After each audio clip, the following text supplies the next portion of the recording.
एक अत्यंत विवादास्पद प्रश्न है कि भगवान सगुण हैं या निर्गुण। लोगों में प्रचलित है कि कबीर निर्गुण उपासक हैं और तुलसी सगुण उपासक। यह एक भयंकर भ्रांति है। उपासना जब भी चलती है तो सगुण से ही चलती है। स्माने वह परमात्मा, उनके गुण धर्म हृदय में प्रकट हो जाइए। उनके संरक्षण में चलते हुए दर्शन, स्पर्श, प्रवेश और स्थिति मिल जाए, यहां तक उपासना सगुण है। किंतु प्राप्ति के पश्चात उन महापुरुष की रहनी निर्गुण है। वह महापुरुष प्रकृति के गुणों से अतीत है, इसलिए उनकी रहनी निर्गुण है। निर्गुण कोई उपासना नहीं है। कबीर भी एक सगुण उपासक थे। साहब का घर दूर है, लंबी पेड़ खजूर, चढ़े तो चाखे राम रस, गिरे तो चकनाचूर। उन परम प्रभु भगवान का घर बहुत दूर है, इतना लंबा जैसे खजूर के पेड़ पर चढ़ना। यदि कोई इतनी दूरी तय कर ले गया, चढ़े तो चाखे राम रस, चढ़ गया तो राम रस पा गया और गिर गया तो चकनाचूर। भगवान अलग हैं, अपने अलग है, चढ़ना गिरना लगा हुआ है। आप ही विचार करें कि सगुण उपासक के और क्या लक्षण हैं। कबीर ने भजन आरंभ किया तो चिंता में पड़ गए कि माया कब क्या न कर बैठे। सबकी बनी बनाई प्रतिष्ठा को इस माया ने धूल में मिला दिया। मधुर बोलकर जीव को फंसाती है। इसने किस किस को ठगा? कबीर ने कहा, हमने जान लिया है कि माया महाठगिनी है। यह चारों ओर से घेरा डालकर जीव के साथ साथ चल रही है। माया से भयभीत वही कबीर साहब का घर दूर मानने वाले। अपने कहीं दूर उन्होंने जब पाया तो किस रूप में पाया? अवधू बेगम देश है मेरा, तहा न उपजय मरई न बिनसे, न हिनकाल का फेरा।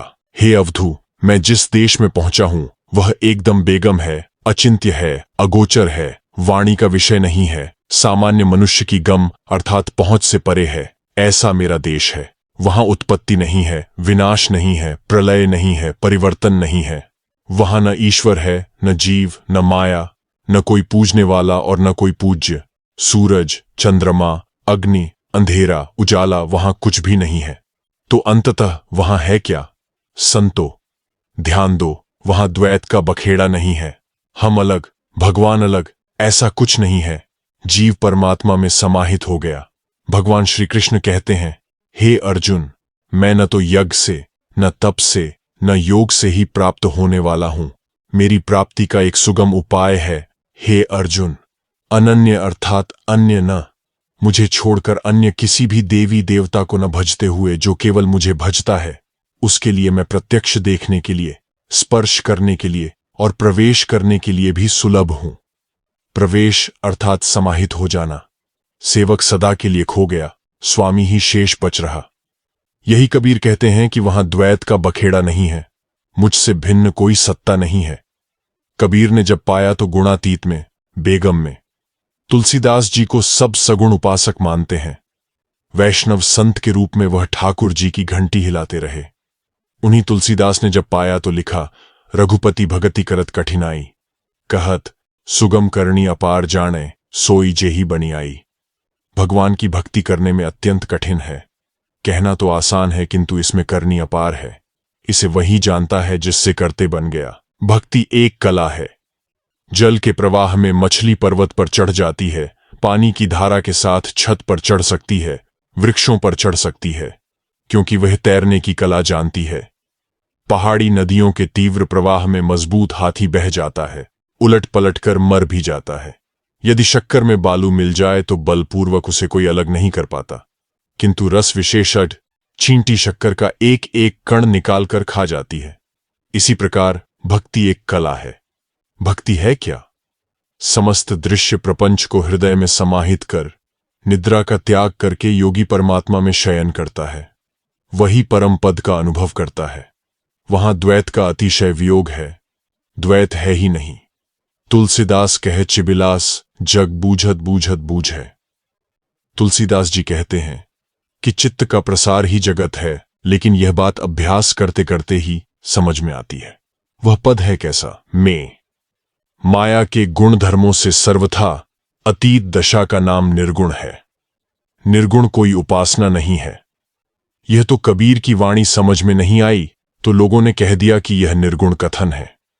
इस पद में संत कबीर कहते हैं कि भगवान अचिंत्य हैं, चित्त और चित्त की लहरों से परे हैं। वे इंद्रियों से, दृष्टि से परे अमूर्त हैं। सृष्टि में जो कुछ दिखाई सुनाई पड़ता है इससे अतीत है। दृष्टि से परे हैं, इसलिए उन्हें अलख कहा गया है। किंतु सद्गुरु ने उस अलख को भी लखा दिया। पहले नहीं देख पा रहे थे, किंतु सद्गुरु के कृपा प्रसाद से वह देखने में आ गया। हमारे पास वह आंख नहीं थी, वह दृष्टि नहीं थी, हम देखना भी नहीं चाहते थे। सद्गुरु ने हमें पकड़कर उसे दिखा दिया। कैसा है वह अलख?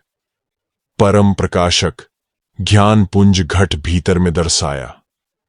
संत कबीर पढ़े लिखे तो थे नहीं, लेकिन आंखें थीं, प्रत्यक्ष देख रहे थे। भगवान को परम प्रकाशक के रूप में देखा, जैसा अर्जुन ने देखा था। कबीर ने वही संदेश दिया जो गीता का है। गीता कहती है, हे अर्जुन, वह परमात्मा ज्योतियों का भी ज्योति, अंधकार से अत्यंत परे, सर्वज्ञाता, ज्ञान द्वारा सबके लिए सुलभ है। वह रहता कहाँ है? भगवान कहते हैं, वह सबके हृदय में सदा निवास करता है। यह महापुरुष भी वही कहते हैं कि वह परम प्रकाशक है, ज्ञान पुंज है। प्रत्यक्ष जानकारी का नाम ध्यान है। पहले तो जीव अचेत है। जहां भजन जागृत हुआ, आत्मा जागृत हो गई। आपकी ही आत्मा आपका मार्गदर्शन करने लगेगी। आत्मा से अभिन्न होकर भगवान बताने लगते हैं। उस आत्मा के आधिपत्य में निरंतर चलना ध्यान की जागृति है, निम्नतम श्रेणी है। उनके संरक्षण में निरंतर चलते हुए परम तत्व परमात्मा का प्रत्यक्ष दर्शन और दर्शन के साथ मिलने वाली जानकारी ज्ञान है, और सृष्टि में जो कुछ भी है अज्ञान है। कबीर भी भगवान को ज्ञान पुंज बताते हैं। भगवान कहाँ मिलते हैं? तो कबीर कहते हैं, घट भीतर दर्शाया, हृदय के अंदर दिखा दिया। भगवान श्री कृष्ण ने अर्जुन को बताया, हे अर्जुन, वह ईश्वर संपूर्ण भूत प्राणियों के हृदय देश में निवास करता है। इतना समीप है तो लोग जानते क्यों नहीं? क्योंकि माया रूपी यंत्र में आरूढ़ होकर सब लोग भ्रमवश चक्कर लगाते ही रहते हैं, इसलिए नहीं जानते। गीता का ईश्वर हृदय में, तो शरण किसकी जाए? इसलिए हे भारत, संपूर्ण भाव से उस ईश्वर की जो हृदय देश में स्थित है, अनन्य शरण को प्राप्त हो। उसके कृपा प्रसाद से तू परम शांति, शाश्वत परम धाम को प्राप्त होगा। यही आशय कबीर का भी है। मानस में तुलसीदास कहते हैं, अस प्रभु हृदयम अछत अभिकारी। वह प्रभु मन, बुद्धि और वाणी का विषय नहीं है। वेद ने कहा कि वह अगम्य है, अपार है, अगोचर है, अथाह है, अनइति, अनइति। इतना ही नहीं, आगे कुछ और है। वेद में जितना वर्णन है उसके आगे भी कुछ है, इसलिए संपूर्ण वर्णन वेद में भी नहीं है। मानस में है कि विष्णु बिरंचि शंभु भगवाना, उपजहिन जासु अंस्ते नाना, अर्थात ब्रह्मा, विष्णु और महेश उन प्रभु के एक अंश मात्र से विलय होते और प्रकट होते रहते हैं। अर्थात ब्रह्मा, विष्णु, महेश कोई और तथा भगवान कोई और। सुग्रीव के परामर्श पर हनुमान जब प्रभु राम की परीक्षा लेने गए तो बोले, इस पहाड़ी पर ऐसी दिव्य मूर्ति हमने कभी देखी नहीं। आप मनुष्य हो ही नहीं सकते। आप तीन देव ब्रह्मा, विष्णु, महेश में से कोई हैं, या नर नारायण हैं, या आप चराचर जगत के स्वामी साक्षात परमात्मा हैं।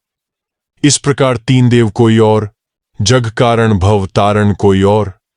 विचारणीय है कि लोग भगवान के नाम पर ब्रह्मा, विष्णु, महेश तक घूमकर खड़े हो जाते हैं, लेकिन ये महापुरुष क्या कह रहे हैं?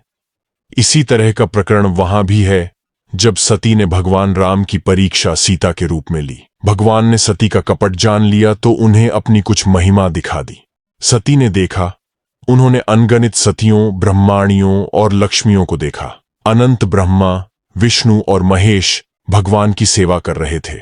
आज पूरा भारत या तो ब्रह्मा का उपासक है, या विष्णु का उपासक वैष्णव है, या शिव का उपासक शैव है। भगवान का उपासक कोई है ही नहीं। विचारणीय है कि यह ब्रह्मा, विष्णु और महेश हैं क्या? वास्तव में जब कोई अचेत जीवात्मा जागृत होती है तो जागृति के प्रथम चरण में भगवान उसके हृदय में विधि संचार कर देते हैं। परमात्मा की वह प्रशक्ति जो विधि संचार करती है, ईश्वर पर्यंत साधना तय करा देने वाली साधना पद्धति प्रसारित करती है। उस प्रशक्ति का नाम है ब्रह्मा। विधि के अनुसार जहां साधक चला, संयम सधने के बाद जहां स्तर उठा, तो भरण पोषण करने वाली प्रशक्ति का नाम है विष्णु। विश्व के हर कण में वह भगवान विद्यमान है। जिस स्तर पर आप खड़े हैं, भगवान वहीं से व्यवस्था करते चले जाते हैं। विश्व अणु से विष्णु, उन्हीं परमात्मा के वरदहस्त के नीचे चलते हुए साधक के शुभाशुभ संस्कारों का जो संहार करती है वह प्रशक्ति शिव है। अब न भले संस्कार न बुरे, हृदय हो गया एकदम श्मशान। शिव के उभय प्रयोग हैं। संहार के साथ ही एक स्वरूप प्रकट होता है, उसका नाम है शिव तत्व, अर्थात शुभाशुभ संस्कारों के संहार के साथ जो अवशेष बचता है वह है शिव तत्व, कल्याण तत्व परमात्मा। उसे जो जानता है वह तत्वदर्शी कहलाता है। वही सद्गुरु है, वही परम पूजनीय है। इसलिए साधक जब तक ब्रह्मा विष्णु महेश की श्रेणी पर हैं, तब तक उनकी साधना बाकी है। सनकादिक अर्थात सनक, सनंदन, सनातन, सनत कुमार और नारद, ये 5 तत्व हैं। जब तक ये अलग हैं, तब तक उस परमात्मा का भेद नहीं जानते। ये तत्व परम तत्व में विलीन हो गए तो वहां सहज स्वरूप भर रहता है। जब तक ये अलग अलग हैं, साधना चलती ही रहेगी, प्रभु उनके हाथ में नहीं आते। व्यास वशिष्ठ विचारत हारे, कोई पार नहीं पाया।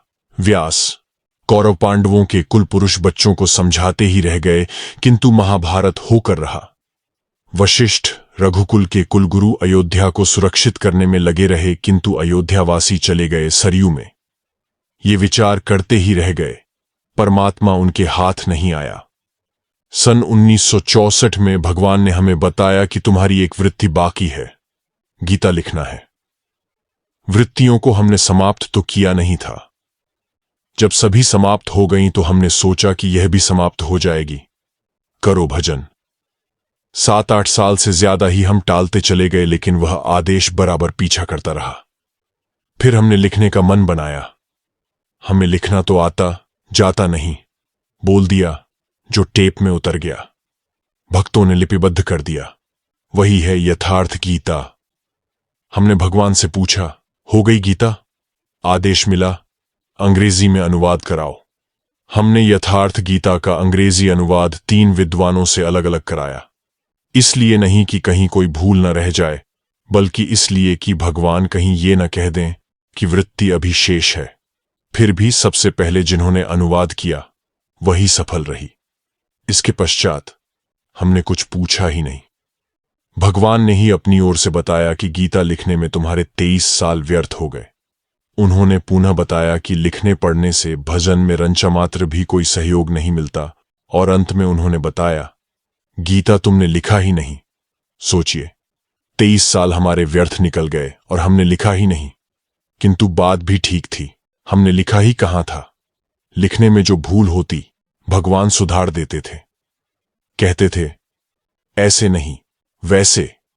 इस प्रकार उन्होंने हमसे लिखवाया। हम तो केवल आदेश का पालन कर रहे थे। इसी प्रकार व्यास और वशिष्ठ इत्यादि विचार करते लिखते पढ़ते ही चले गए, परमात्मा को नहीं पा सके। वह परमात्मा कहां है? इस पर कहते हैं, तिल में तेल, काष्ठ में अग्नि, व्रत तप माही समाया। शब्द में अर्थ, पदार्थ पद में, स्वर में राग सुनाया। बीज माही अंकुर तरु शाखा, पत्र फूल फल छाया। त्यों आत्म में है परमात्म, ब्रह्म जीव अरु माया। जिस प्रकार तिल में तेल रहता है, काष्ठ में अग्नि होती है, यम, नियम, आसन और प्राणायाम इत्यादि सभी व्रत तप के अंतराल में समाहित रहते हैं। शब्द में अर्थ छिपा रहता है। परम पद में चारों पदार्थ अर्थ, धर्म, काम और मोक्ष विद्यमान रहते हैं। स्वर में 36 राग रहते हैं। बीज में जिस प्रकार अंकुर, वृक्ष, शाखा, पत्र, फल फूल और वृक्ष की छाया सब कुछ समाहित रहता है, उसी प्रकार से आत्मा में भी परमात्मा का निवास है। ब्रह्म, जीव और माया सब इसी आत्मा में होते हैं। भगवान श्री कृष्ण कहते हैं, हे अर्जुन, आत्मा ही शत्रु और आत्मा ही मित्र है। जिस पुरुष की मन सहित इंद्रियां जीत ली गई हैं, उसके लिए उसी की आत्मा मित्र बनकर मित्रता में बरतती है, परम कल्याण करने वाली होती है। उन्होंने आत्मा के 3 रूपों पर प्रकाश डाला। अर्जुन, संसार में पुरुष 2 प्रकार का होता है, क्षर और अक्षर। कैसे पता चले कौन क्षर है और कौन अक्षर है? इस पर कहते हैं, क्षर सर्वाणि भूतानि, भूत माने जीवित प्राणी। प्राणी मात्र के शरीर क्षर पुरुष हैं, क्षरणशील हैं। कूटस्थोक्षर उच्यते, मन सहित इंद्रियां जब कूटस्थ हो जाती हैं, संयम सध जाता है, तो वह अक्षर पुरुष है, उसका कभी क्षय नहीं होता। अर्थात इंद्रिय स्तर तक जब तक जीवन है, अविद्या जिसका क्षेत्र है, अज्ञान जिसकी जानकारी है, तो यह आत्मा जीवात्मा है। और जब मन सहित इंद्रियों का संयम सध गया, विद्या जिसका क्षेत्र है, ज्ञान ही जिसका परिणाम है, तो वह कूटस्थ पुरुष जिसका कभी विनाश नहीं होता, यह है ईश्वर आत्मा। इनसे भी परे एक तीसरा पुरुष है। उत्तम पुरुष तो अन्य ही है, अर्थात अनिर्वचनीय है। इसका कोई नाम नहीं, यह सर्वलोकों को व्याप्त करके स्थित है। इसे परमात्मा या पुरुषोत्तम कहा जाता है। आत्मा वही है, केवल विशेषण लग गया जीवात्मा, ईश्वरात्मा और परमात्मा। और मनुष्य जब अचेत होता है तो या निशा सर्वभूताना तस्यां जागृति संयमी जगत रूपी रात्रि में सभी प्राणी निश्चेष्ट पड़े हैं। गीतोक्त साधना समझकर संयम सध जाता है तो पुरुष जग जाता है। जब तक अचेतावस्था में है तब तक वह जीवात्मा है। आत्मा में ही परमात्मा है। बृहद होने से ब्रह्म है। कबीर कहते हैं, तुम्हारी अचेत होने से जीव है, परिवर्तनशील होने से माया है, यही उस आत्मा की सीमाएं हैं। अंत में कबीर कहते हैं, कहें कबीर कृपाल कृपा करी, निज स्वरूप पर खाया। संत कबीर कहते हैं कि सद्गुरु ने कृपा करके इस अलख परमात्मा को हृदय में ही दिखा दिया। तुलसी कहते हैं, जानत तुम्ही होई जाए। उन्हें जानकर वही हो गया। सेवक सदा के लिए खो गया, स्वामी ही शेष बचा। प्रकृति पुरुषोत्तम में विलीन हो गई। कबीर कहते हैं कि सद्गुरु कृपाल हैं, उन्होंने परमात्मा दर्शन करा दिया। कैसे? तो निज स्वरूप पर खाया, अपने स्वरूप की पहचान दे दी। अब जिसे जानना था जान लिया, स्वरूप ही परख लिया, तो जप तप किसके लिए करे। इस पर वे कहते हैं, जप तप योग यज्ञ व्रत पूजा सब जंजाल छुड़ाया। भगवान श्री कृष्ण कहते हैं, हे अर्जुन, इस गीतोक्त कर्म को किए बिना न कोई पूर्व में पाया है, न भविष्य में कोई प्राप्त ही कर सकेगा। किंतु कर्मों के परिणाम में जिन्हें आत्मा विदित है, जो आत्मतृप्त हैं, आत्मस्थित हैं, आत्मस्थिति का आशय है निज स्वरूप पर खाया, उस पुरुष के लिए किंचन मात्र भी प्राप्त होने योग्य वस्तु अप्राप्य नहीं है, जिसके लिए वह अभ्यास करें। वे कर्म कभी न करें तब भी उन्हें कोई हानि नहीं है। फिर भी वे महापुरुष लोकहित के लिए कर्म करते रहते हैं, क्योंकि महापुरुष जो आचरण कर जाते हैं, पीछे वाली पीढ़ियां उसी का अनुसरण किया करती हैं। हे अर्जुन, मुझे भी कोई वस्तु अप्राप्य नहीं है। कर्म करने से मुझे लाभ नहीं, न छोड़ने से हानि।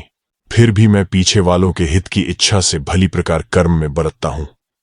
महापुरुष को चाहिए कि स्वयं को जरूरत नहीं है, फिर भी पीछे वालों के हित की इच्छा से भली प्रकार कर्म में बरतें।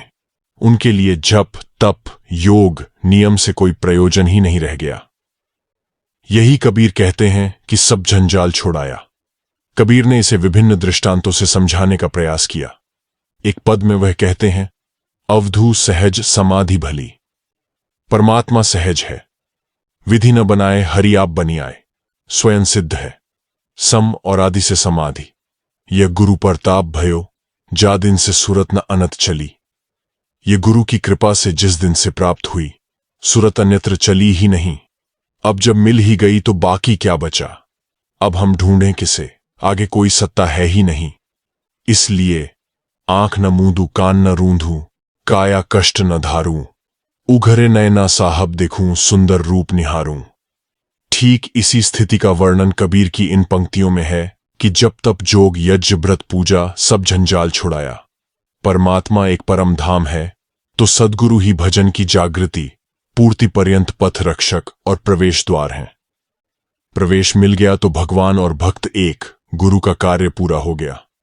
अब गुरु न छेला पुरुष अकेला। इसलिए जब किसी ने पाया तो माध्यम सद्गुरु रहे हैं।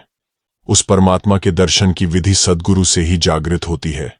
शिष्य को भी सदैव गुरु आज्ञा के अंतर्गत ही रहना चाहिए, अन्यथा उसका कल्याण संभव नहीं है। एक शिष्य ने गुरुजी से कहा, आज्ञा होती तो मैं वैराग्य निराधार विचरण कराता। गुरु ने कहा, बेटा माया बड़ी प्रबल है, अभी तुम में वह क्षमता नहीं है।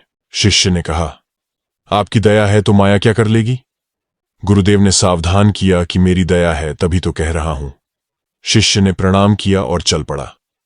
शिष्य कुटिया से अभी 2-1 किलोमीटर जंगल की ओर बढ़ा ही था कि एक बुढ़िया, जिसके चेहरे पर झुर्रियां पड़ी हुई थीं, कमर झुकी हुई किंतु सतेज आंखें, हाथ में घोड़े की लगाम लिए तेजी से चली आ रही थी। ब्रह्मचारी जी ने सोचा कि लगता है उसका घोड़ा खो गया है। यह पूछेगी तो मैं बता दूंगा कि घोड़ा इधर नहीं गया है, नहीं तो यह बेचारी जंगल में भटक जाएगी। बुढ़िया बाबा जी को एड़ी से छोटी तक देखते हुए आगे बढ़ गई। पूछा ही नहीं, ब्रह्मचारी जी से रहा नहीं गया। वह बोल पड़े, माता जी कहां चली जा रही हैं? इधर तो कोई घोड़ा गया भी नहीं। उस महिला ने कहा, नहीं बाबा, ये लगाम मैं घोड़ों को नहीं, साधु महात्माओं को लगाया करती हूं।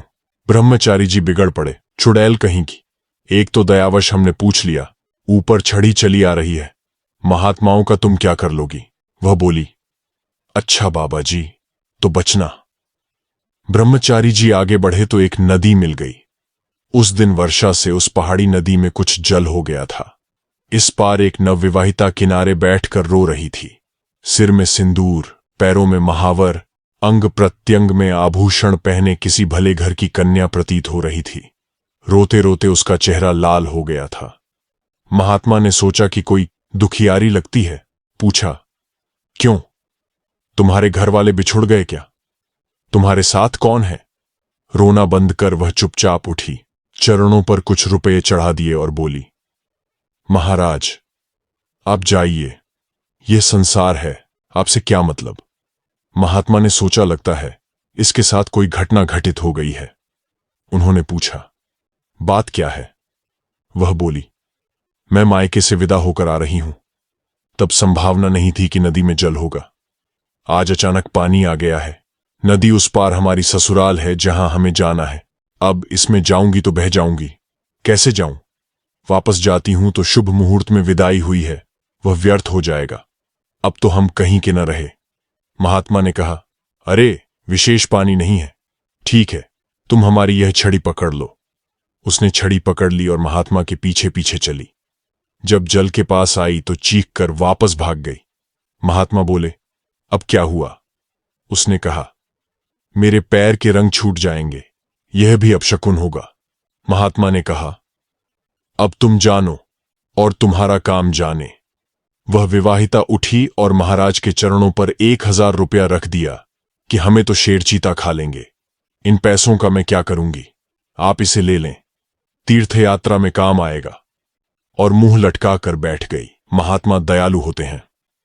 सोचा, है बड़ी धर्मात्मा, इसकी सहायता करनी चाहिए।